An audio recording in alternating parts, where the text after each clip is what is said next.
ಹುಟ್ಟಾದ ತಕ್ಷಣ ಒಂದು ಹೆಣ್ಣನ್ನು ಮುಟ್ಟಬೇಡ ಅಂತ ಹೇಳ್ತಕ್ಕಂಥ ವ್ಯಕ್ತಿಗಳು 1 ನಿಮಿಷ ಯೋಚನೆ ಮಾಡಬೇಕು, ಅವರು ಎಲ್ಲಿಂದ ಹುಟ್ಟಿದ್ರು ಅಂತ.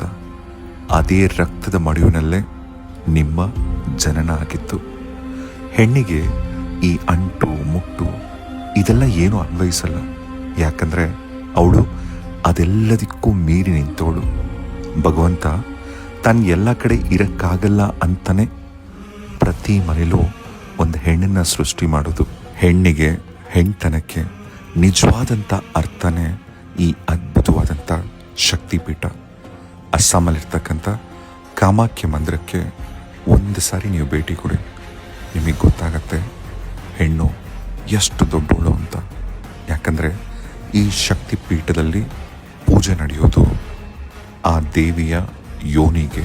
ಪ್ರತಿ ವರ್ಷ ಜೂನ್ ಜುಲೈ ತಿಂಗಳಲ್ಲಿ ನಡೀತಕ್ಕಂಥ ಅಂಬುಬಾಜಿ ಮೇಳ, ಇದೇ ಸಮಯದಲ್ಲಿ 4 ದಿನಗಳ ಕಾಲ ಈ ದೇವಸ್ಥಾನವನ್ನು ಸಂಪೂರ್ಣವಾಗಿ ಕ್ಲೋಸ್ ಮಾಡ್ತಾರೆ.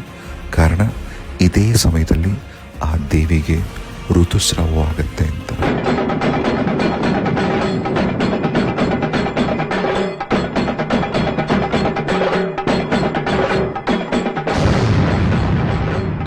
ನೀವು ಒಂದು ಹೆಣ್ಣನ್ನು ಎಲ್ಲರ ಮುಂದೆ ಪ್ರೀತಿ ಮಾಡದಿದ್ರೂ ಪರವಾಗಿಲ್ಲ, ಅವಳನ್ನು 4 ಗೋಡೆ ನಡುವೆ ಹಾಳು ಮಾಡಬೇಡಿ. ದೇವಸ್ಥಾನದಲ್ಲಿ ಮಾತ್ರ ದೇವರಿರಲ್ಲ. ಹೆಣ್ಣು ಯಾವ ಮನೇಲಿರ್ತಾಳೆ ಆ ಪ್ರತಿ ಮನೆಯಲ್ಲೂ ಭಗವಂತ ಇರ್ತಾನೆ.